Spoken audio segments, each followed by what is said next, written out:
Hello, today I have the pleasure to speak with Nigel Vaz, the author of this book, The Digital Business Transformation. Nigel is also, of course, the global CEO for Publicis.Sapient. Welcome, Nigel. Thank you for having me, Cyril. My first question will be really based on your experience and expertise. What are the latest trends in digital transformation? Now, when you think about digital transformation, Cyril, right, I think the latest trends are effectively what gets a lot of talk. But fundamentally, when you think about almost every transformation, the core capabilities that power things like the metaverse and immersive experiences or AI and actually driving real intelligence through data or automation come back to those same core capabilities of a mastery of data, engineering, extraordinarily well thought through design, a really clear strategic focus. So for me, all of the things that we are trying to do, whether it's decentralized finance and enabling cryptocurrencies or even national digital currencies, like we're hearing about China potentially was planning to launch the yuan, digital yuan for the Olympics, right? Or you look at the immersiveness and the conversations happening around the metaverse, whether it's AR or VR, or you look at what's going on in the artificial intelligence automation space. I think all of those things are powered by those same core ingredients, which for me are critical. And would you mind sharing what are these core ingredients in your view? Yeah, absolutely. And I talk about this in my book as these five speed characteristics, because fundamentally, if you think about what being a digital business is about accelerating your progress to a destination that allows you to compete with and differentiate against digitally native companies. And so for me, these five speed capabilities are, the first is sort of strategy. So being really clear about what the value proposition is, being really clear about where the value pools are and how you unlock them. So effectively the business rationale for the transformation. The P is product, and product is, so often you hear people saying, well, I've done this project in my digital transformation and that project in my digital transformation. And the problem is all these different projects can never be stitched together to get that sort of outcome that the strategy had intended. So for me, product is about saying, how do you go from project to product? So something that is constantly evolving on an iterative basis. So, there's no beginning and end, it's just iterations. The E is experience. So how do you think about designing experiences for the employee, for the customer, in order that these become useful, usable, delightful to use, right? And we all see so many experiences today that are not that. The next E is engineering, which is thinking about technology, not in the context of risk and cost. So how do you keep the cost down and the risk down? But thinking about engineering in the context of enabling those amazing experiences and empowering the organization through software. And then the D is data and AI. So for me, data and AI is all about saying, how do you become a business that not just collects data and understands it, but is able to, in real time, act on that information and become an organization that's learning through how people are engaging with you. And if you want to do that at scale, you have to do that in a way that leverages machine learning algorithms, because there's no amount of people that can actually help you gather all of the digital exhaust that we generate from data. So for me, those five characteristics of speed are critical. But what's most important is when I talk to organizations, almost every one of them say, yep, we do something on data. Yep, we have some engineering. Yep, we have some experience. So I think about these as five fingers. But if you really want to transform yourself, they have to become a fist. Like those fingers have to be interconnected. It can't be a data project over here and some engineering over there and some design over here and somebody else is doing the budgeting and the strategy over there. You've got to bring these things together in a way that allows you to constantly iterate. Thank you. And in the book, you also expand a bit on the framework, the how framework that you use at Publicis.Sapient. Yeah. And for me, when you think about the framework for digital transformation, right? The speed framework is in essence the ingredients that you need. But how you use these ingredients and how you actually go about starting to think about transformations is extraordinarily critical. So when you start to think about the kinds of things that you need to enable, so for us, when you think about digital transformation from a how perspective, fundamentally, what are you doing? You're really developing a muscle for continuous change. And then you're building the capability to identify and realize value through digital, right? I mean, and so if you think about those two ideas, they sound extraordinarily simple, right? But they're extraordinarily complex to execute against. And when you start to then, think about what are some of those things that you've got to do in order to do this? How do you get a team aligned around a shared vision? How do you get C-level buy-in across the organization? Not the CMO is off here doing one thing, the CIO is doing something else, the chief digital officer has a third vision, maybe the CEO isn't engaged. How do you get that? How do you anchor the transformation in outcomes, very specific outcomes that you're trying to achieve? How do you think about quick wins? We see so often businesses that try to pick the biggest, most complicated problem that they could never solve and get bogged down in that, and the transformation stops there. Or the other end of the spectrum, pick something so easy that actually it's not representative of the rest of the business. So you have lots of people saying, look, we've done a pilot here and a pilot there and a pilot there. And it's like, all these pilots are great, but how does the tanker actually, how do you shift the tanker, right? How do you communicate these quick wins and how do you move fast? I mean, again, we talk about agile and enabling organizations to be agile. But when you think about agility, so often it's reduced to software development as opposed to how did the budgets get done? How can you be an agile organization, but your budgets are determined once a year at the beginning of the year and at the end of the year? Because you can't change your priorities. You can't move according to the backlog. How do you think about governance? Does everything flow to the top of the organization? And if that's the world that you live in, it's going to be a very slow process because you've got all these people who have access to data, who are seeing what customers are doing, who can't make any decisions. How do you choose your partners, to co-create and that are fit for your team? How do you think about sort of team sizes, keeping them small and cross-functional? How do you think about funding, in a venture capital sense? Can you actually fund and defund projects on a real-time basis, or programs on a real-time basis, or areas of the business on a real-time basis? So these are just some of the things I think that make the difference between, whether transformations are successful or not, because the how is actually where it's at. Okay. If I were someone who lived in a cave for the past 10 years, and if I listen to you now, I would be like, gosh, I have to do everything at the same time. I have to change my organization. So I have to change the way I value the products, how I consider my customers' behavior, on all these changes in terms of technology and how basically I can get the buying at the same time. It's a bit of a chicken and egg situation where what do you change first? Yeah, it's a really good conversation to get into, Cyril, right? Because so many of our clients say, well, where do we start? What's the start point of this, transformation journey, right? And while I gave you a long list of things that you have to be concerned about, I think fundamentally, right, you have to be very clear about the choices that you make in terms of why you're going about this transformation in the first place. And in my book, I talk about this idea of this D3 framework. And the D3 framework is basically very simply saying, look, fundamentally, are you trying to defend? So are you a business that simply needs to defend its status quo? Are you trying to differentiate? So fundamentally, you want to be different from the competitive set that you're surrounded by.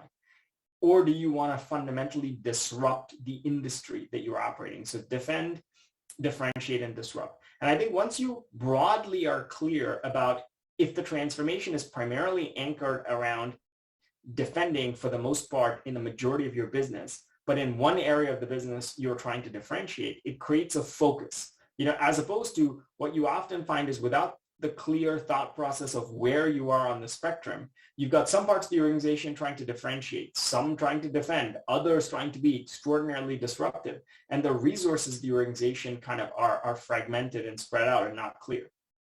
Once you make a choice like that, very clearly on where you want to play the next question is, well, how will you win? So if you're trying to differentiate and not defend or not disrupt, what are the criteria on the basis of which you believe you will accomplish that outcome?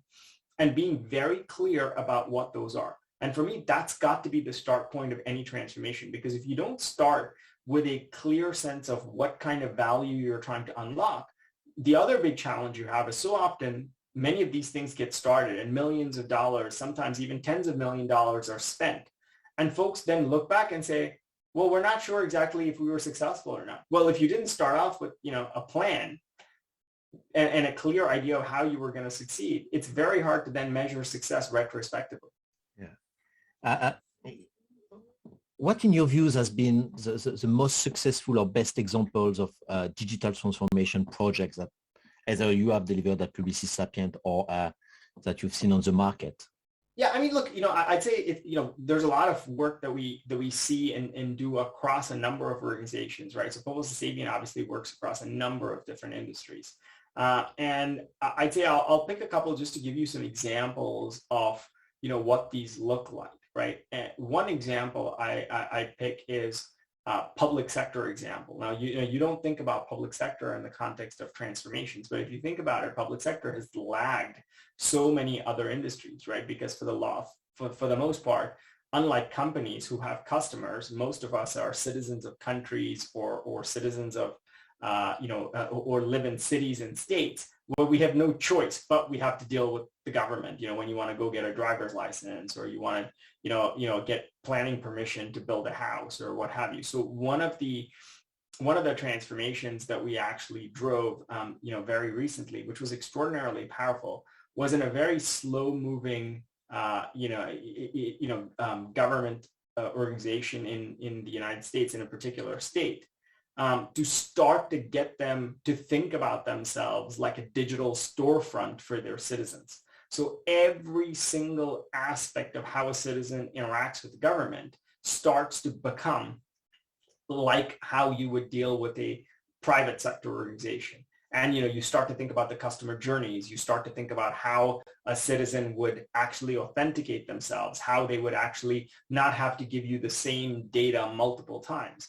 And that was the macro idea. And this was a platform that we built called Firefly, which effectively, powered this entire state in being digital. But the real, the real sort of one specific example was of this one program called DreamKey. And DreamKey was basically about, in the midst of COVID, distributing aid to lots of people who were potentially going to be evicted from their homes because of the inability to pay rent.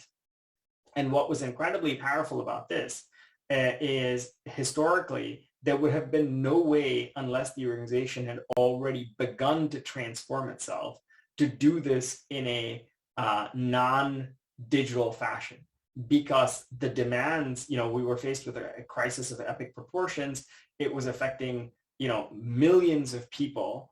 And we're talking about billions of dollars that needed to kind of get distributed across many, many states and organizations. So how do you actually get the aid to the people so that they're not actually evicted from their homes? And for me, the reason this stands out as a powerful example is it's not typically in a sector that you think of in the context of digital. You think of governments as being laggards, but for me, I think this is powerful because even in those institutions, you can create bright spots that are extraordinarily powerful. In this case, it was celebrated by the governor of the state as an incredible achievement because they were able to move so much faster than other states and then became used across so many other states as a platform to disperse, aid.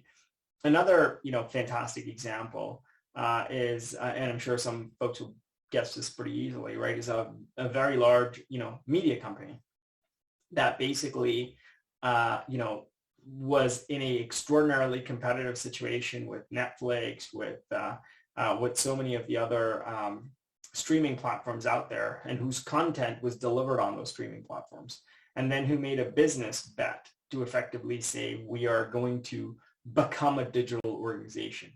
And they went out, they ended some of those content relationships that were hugely profitable for them, and bet the business on really driving themselves to being a digital company, which then effectively needed them to launch this digital platform and start to provide content to customers directly. And what's really powerful about this example was also the journey that firm took. Of course, it was helped by the fact that they'd launched, before the pandemic kicked in, but it took them, 16 months to get 100 million customers, which took Netflix 20 years to do, which is an incredible trajectory when you think about the kind of shift you need in an organization that's not digital. And for me, it's an extraordinarily powerful story of the kind of transformation you can drive when you start making the choices to, in this case, really disrupt how you operate as a company in a particular aspect of your business. But now what's, of course, really powerful about that is you have data on millions and millions and millions of customers who are constantly telling you what they're engaging with and what they're buying. So these are just a couple of examples. Hopefully bring some color to this. So that's a very interesting example, because we could say that they started to defend, if we use your framework, they started to defend because they didn't want to just produce content for other. And now basically they start to differentiate, and the perspective is probably to disrupt by connecting all their different products. Exactly right. Exactly right. That's a good example. Thanks. So we talk about some successes, but in your book, you mentioned a few times that 70% of digital transformation projects in a way fail. And I heard also similar figures. I'm interested to understand what type of metrics, KPIs, measurements do we need to put in place to measure the success of a digital transformation project? And is a failure always a failure, or is there something to always, to take that can be reused in the future? Yeah, I think, let me start with the second part of that question first, right? I think, look, every opportunity in any organization is a learning opportunity. I think you can always take something from any failure, any success that you take as learning. What's critical, though, is to identify what you want to specifically learn from that and where you need to unlearn some things that you used to do and where you need to relearn some things that are new, right? Because so often we say, well, we're going to take the learnings from this thing. But the reality is some of the learnings are things that you have to simply unlearn. And some new things, you have to relearn in a different way. So for me, this sort of idea of learning is very tied to this notion of saying, how do you unlearn and learn and relearn all in a kind of constant basis? And so I think in any situation, you can take that away.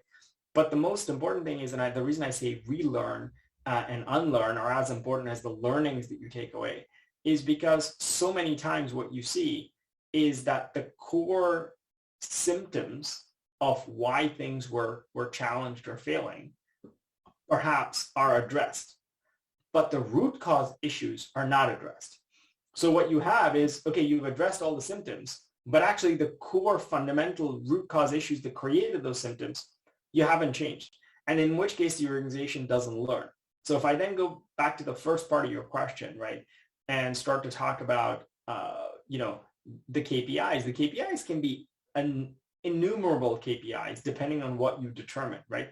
KPIs could be done in the context of every one of those speed characteristics. So when you start with the strategy, what are the value pools we're going to unlock, whether it's growth, whether it's cost saving, whether it's better experiences for our customers. And you could have KPIs for, kind of every one of those. You could also, have KPIs for the kind of engineering capability or talent or experience measures. How you think about agility from a product perspective in the organization, KPIs around the data, KPIs around automation using AI. You can have lots of KPIs, but I think what you have to be clear on is what do those KPIs add up to? Because KPIs to me are measures that tell you whether you're moving towards the goal or not. And if you don't have a clear set of goals for what this transformation is trying to accomplish, you can get lost in a lot of KPIs and you might be doing better on some KPIs and worse on some KPIs. But really what you need to sort of be clear on is whether or not those KPIs are moving you towards your goal. And if I then perhaps just maybe you sort of alluded to this, so I'll touch on it, is so many times very early on, you can actually start to, without any KPIs, look at the best practices and see whether or not a transformation is being set up for success. So I talk about this, kind of what are some of the behaviors, right? So if you have top-down decision making, that's usually not a very, if everything's going to roll up to the top, then what you have is smart, empowered teams who should be, making the decisions that are closest to them on a distributed basis, rolling a lot of stuff up, not taking accountability, right? Another, example of this is how you think about incentives in organizational silos. So often you have incentives that are really not aligned. I use the example of a retail business where we had a retail, client that we were working on the transformation a couple of years ago, where the digital team were not given any credit for what was sold in the stores. And the stores team were not given any credit for anything sold digitally. So what do you think actually happened? The worst experience that the digital team designed were all the kiosks in the stores because they got no credit for it. And the store staff, effectively, the customers that they wanted to deal with the least were people that bought anything online and were trying to return something or exchange something. They didn't want to serve them at all. And I explained then, because this is the example of a symptom, right? So when they were analyzing, they said, oh, the kiosks are not well designed. Let's design the kiosk. And my point is that's the symptom. So even if you now fix the design of the kiosk, right, the store staff's incentive is to take that kiosk and stick it as far back in the store as possible because they don't want anybody to find this well-designed kiosk, because the core underlying problem is the incentive structure forces them to compete with digital sales, right? And you can never create connected customer journeys like buy online and return in store from a customer's perspective that are going to be great. So this is an example of, the kind of point I was making of the silos that, exist within organizations and incentives, right? Then, of course, there are other things like talent shortages, values and culture, like things like it's not invented here. So many organizations, particularly those with a technology legacy, fundamentally are like, well, if it didn't get invented by us, and we saw this a lot in the automotive space, you saw a lot of hesitation because so much of the automotive sector was led by engineers who were incredibly brilliant people, but their engineering skills came from the combustion engine and came from cams and pistons and physical engineering. And as cars moved to being about software, they were really struggling to make that transition. But because it wasn't invented by them, there was a general pushback, and it took huge amounts of effort to kind of make that change play out. So hopefully that just gives you a little bit of color on your question. That's very good points. In terms of organizations and how they need to evolve to support digital transformation, and as you say in the book, it's never ending. It's a continuous improvement process. How do you help C-level people to understand that they need to shift from a kind of, usually fixed 5-year strategic roadmap with some clear product delivery across the line to something more flexible, bring agility, not necessarily agile, but at least agility in their thinking, moving from, as we mentioned before, from fixed project and fixed mindset to capacity planning, to be able to reevaluate and reiterate on your products in order to fit customers' expectations and the market. How do you sell that to the C-suite? I think most of the C-level executives we work with, right, are definitely aware of all of these considerations. They're not blind to them. I don't think you need to really think about how you sell it to them. I think the biggest challenge for most of these folks is how to evolve a process for how to run the business that perhaps is different than the traditional governance and the market expectations, right? And one of the big challenges I was dealing with a very large retail, grocery business in one of the largest in France and one of the biggest globally. And the CEO of that business kind of, said to me, well, look, if I actually had the ability to reinvest all of my savings, from an OI perspective in the same way that Amazon did for 20 years back into the business, I could very easily also start to drive a transformation that is tremendous. But I can't do that because my expectations from a fiscal governance perspective, from a shareholder's perspective, is that we return capital to them on a continuous basis. While Amazon was now required to make a profit for 20 years, right? So I think, you look at some of these constraints, whether they're financial constraints or governance constraints. And I think for every organization, the transformation journey that they go through is unique and needs to be navigated through those constraints that they're operating in. Because I think most people think about, the transformation journeys absent constraints. And the reality is almost every business is faced with a huge amount of constraints, whether those constraints are the amount of investment, whether those constraints are the way in which the governance structure works. And in order to do that, I think one of the tools that has been very helpful is to start to really focus ultimately on their customers and how the behavior of their customers is shifting. So in the context of retail, one of the big things that there was huge concern about is, a huge spend was coming from a segment of the population that was older. And people never believed that these folks were ever going to shift their buying behavior to start to engage in a multi or omni-channel way in store and in retail. And the reality is they absolutely did when something like COVID hit, because it took that initial behavior shift to kind of start to engage with the service. But then actually what we find now is that those demographics are actually even more sticky and loyal. Like once they made the decision to engage with a particular supermarket, set up their weekly shopping lists, set up the recurring buying of, certain groceries being delivered to them, they're extraordinarily loyal.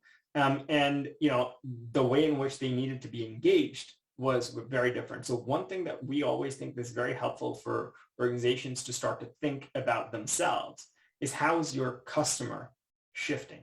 So, why do I have to go into a bank to open a bank account when I don't go into an Apple store to open an iTunes account? If I'm an energy company, why can't you tell me when the power is going to come back on when there's a power outage?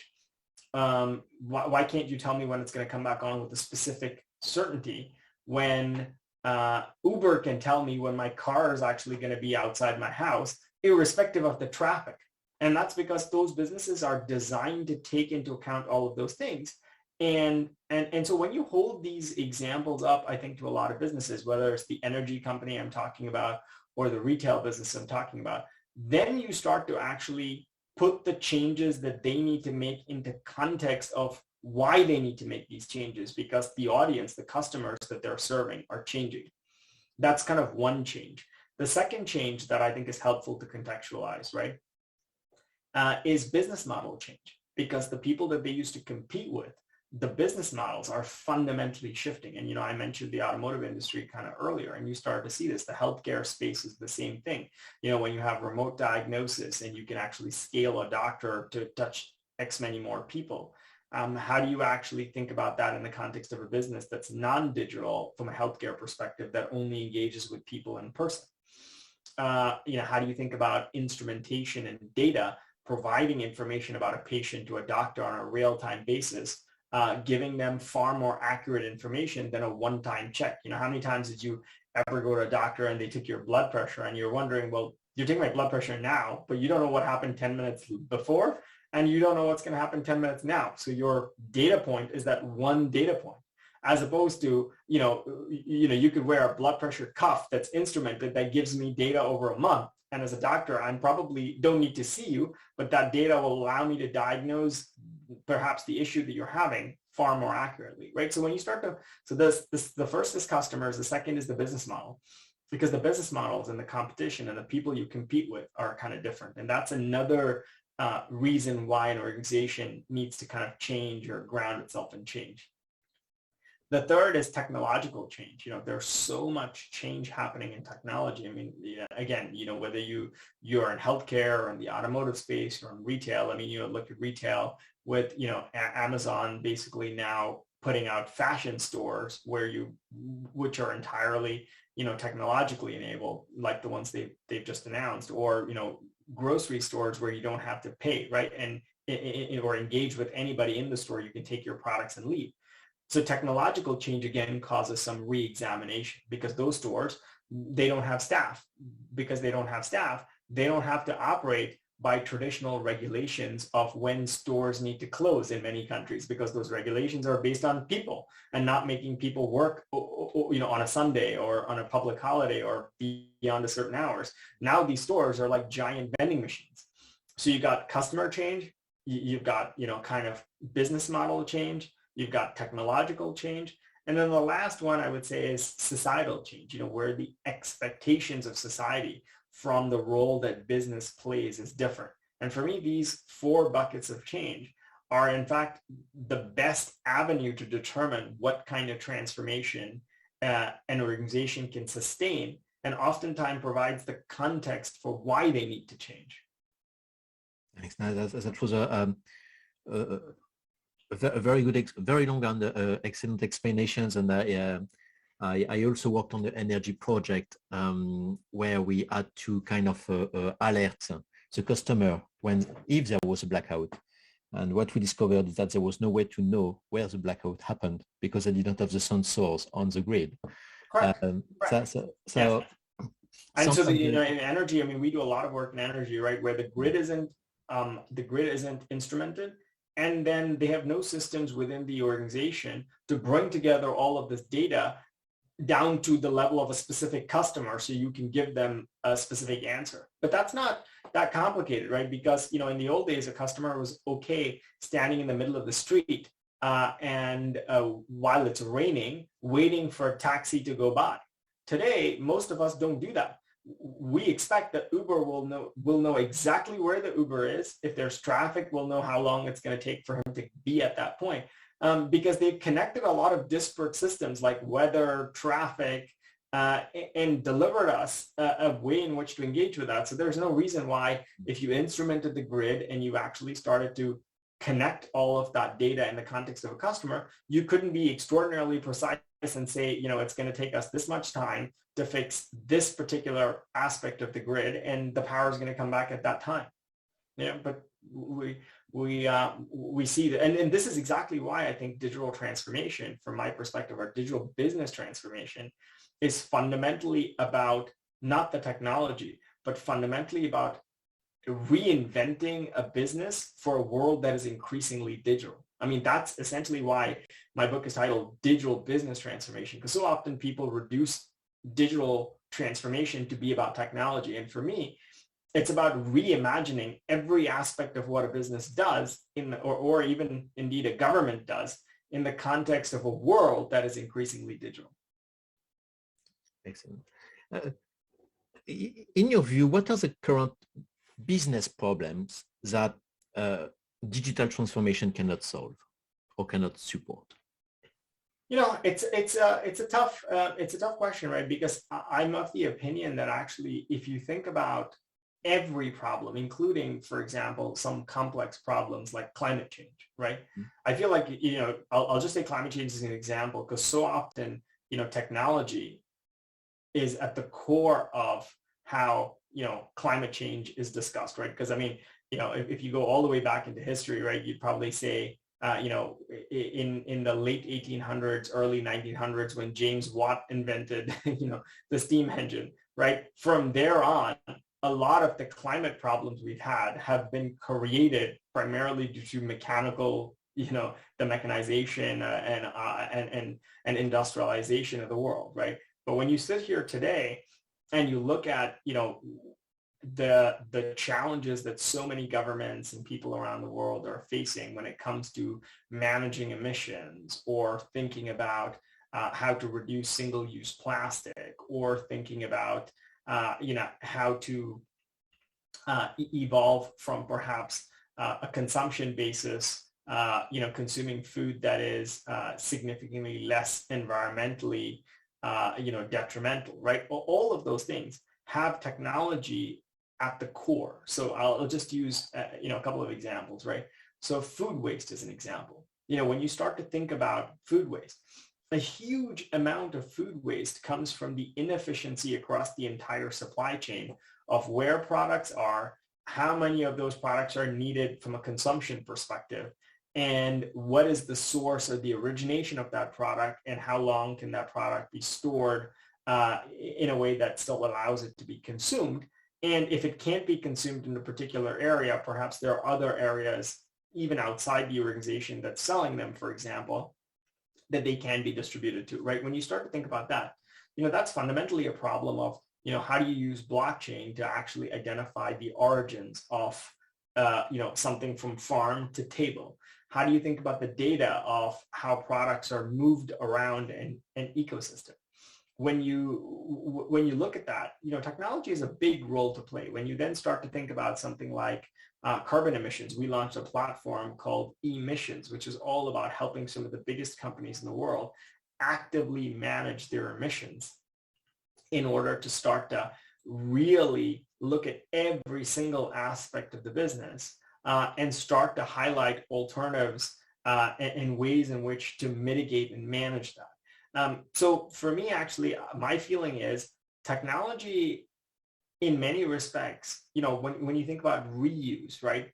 And you start to think about, single-use plastic, like I was talking about, and you think about services like Loop, which are effectively enabling the reuse of packaging, or you think about, refill as and replenishment as an idea rather than actually shipping products to people's homes. When you start to think about all of these, technology to me over the last few hundred years has probably been the cause of something, that we're dealing with today on the world, like climate change. But I also think has a huge role to play in the management and decarbonization of the world. So I think, I guess the way I think about it is it's not necessarily the end all and be all, right? But it is going to be the orientation that we need to bring, which is how do we reimagine how we do so many things in our everyday life. And for me, that's where digital business transformation is a vehicle or a tool, whether you're thinking about sustainability or you're thinking about climate change. Even some of the biggest contributors from a technological perspective, like cryptocurrency as an example, right? Where, we've had this huge proof of work, generated power consumption. I think even, in some areas like that are hugely problematic and consume huge amounts of power, I think even those, as they start moving to new ways of proof of stake as opposed to proof of work, dramatically start to reimagine how, these industries, operate. So I guess for me, it's intrinsically linked, because I feel like as the world gets more digital, we have to reimagine everything we do in the context of how it will need to be better. And the more we do that, that is effectively another way of talking about digital business transformation. Thanks. My last two questions. Sure. What's your biggest lessons learned from 2021? And what do you think we should watch in 2022? I think the biggest lesson for me in 2021 was every single assumption can be and should be re-examined in the context of a changing world, whether it's how people work or how we diagnose and treat, challenging diseases. So for me, what I learned about 2021 was literally everything that you thought couldn't be done a particular way can potentially be reimagined to be done differently. And, we saw that whether it's something as simple as older people buying food online, or, how quickly vaccines can be created and distributed to billions of people around the world. And when I think about 2022, I think about, very soon digital transformation will stop being called digital transformation, but it will fundamentally be about business transformation for a world that is increasingly digital. Because as the world becomes more digital, all we'll be talking about is how do we transform businesses or governments in a way that actually works in that kind of world. And for me, that's a shift that is kind of really important, because so much of digital transformation gets reduced to being about technology. Thank you, Nigel.